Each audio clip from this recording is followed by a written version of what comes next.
Whoa. Is that supposed to be scary? Pegging isn't new for me, friendo, but it is for Disney. Deadpool and Wolverine has been in development for quite a while now, dealing with the Fox merger, writers and actor strikes, and disagreements with Disney executives, but is now finally released, and it is really good. This has been the first time in a long while that I have actually been excited at all to go see a Marvel movie, and for pretty good reason. After years of some of the worst pieces of mind-numbing trash I've ever seen, it is great to see a movie from the studio that decides to entertain rather than pander to small subsets of the greater audience to score some political correctness points. I will admit, when the movie was first announced, I was kinda nervous. But we did have one idea. Hey Hugh, you want to play Wolverine one more time? Yeah, sure, Ryan.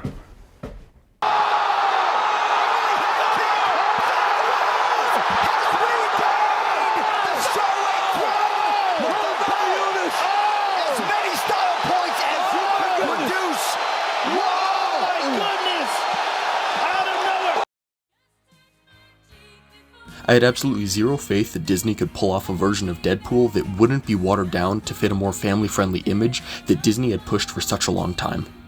I did eventually become more and more excited as news about the movie came out, especially when Disney handed over full creative control to Ryan Reynolds and his team for the film.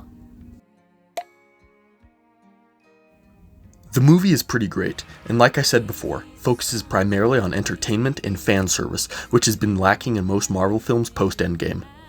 This movie felt more like a love letter to the Fox X-Men universe, which is great, having been watching and growing up with all these characters since I was a kid.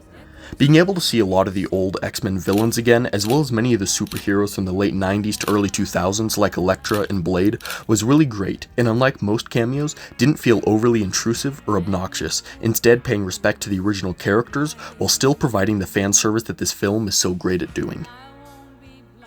The movie has a bunch of moments that are really great for both casual fans as well as the more hardcore fans of the comics. The scenes with Deadpool recruiting multiple Wolverine variants is great, with a lot of great cameos from classic versions of the characters taken straight out of the comics. And the intro to this movie is just perfection. I didn't even realize the reason they used the song Bye Bye Bye was because it was originally used in X-Men 2. I don't like uncomfortable silences. What are you doing?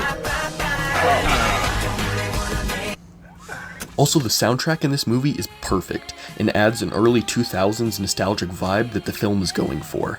It's on par with the Guardians of the Galaxy soundtracks in terms of how great it is. But now for what doesn't work. The plot is a bit bloated and confusing at some points, and doesn't really deliver nearly as much emotion as the previous two Deadpool films. The movie is pretty frivolous, but to be fair, that's kind of the point. It should be frivolous.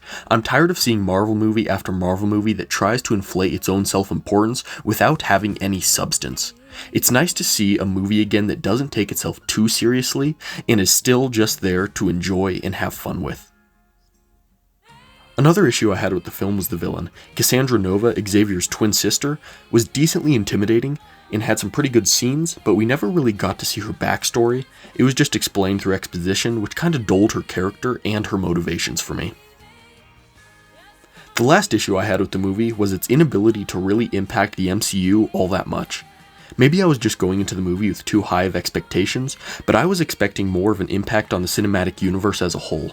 I think quite a few people went into the movie with the expectation of it being able to save the MCU. I'm the Messiah. I am Marvel Jesus. But this, at no fault to the film, just didn't really happen. At this point in time, I don't know if Marvel is salvageable in the state that it's in. Deadpool 3 is just too little, too late. Even though this is a pretty good movie, it's not nearly enough to save Marvel after the abysmal performance over the past couple of years, and sadly, at this point, I don't think Kevin Feige and Marvel have learned their lesson yet, and will take more failed projects before any significant change happens. I mean, they literally just panic cast RDJ as Doctor Doom after the Jonathan Majors situation came out, so I don't think much is going to change over the next few Marvel releases. The best way I can describe Deadpool and Wolverine is like it's the McDonald's of Marvel movies. Not phenomenal, but damn does it taste good. No one really goes to a Deadpool movie expecting to have the most life-changing cinematic experience or crazy plot and story, and in that way it serves its purpose very well. It is a fantastic standalone movie that's just really fun. Seeing the comic accurate suits, variants of Deadpool, and other fan service scenes is just what makes the movie. I would argue that Deadpool 1 and 2 have better story, but that doesn't detract at all from the pure nostalgic feeling you get from this film. I would give this movie a solid 8 out of 10. Certainly not perfect, but I enjoyed every minute of it.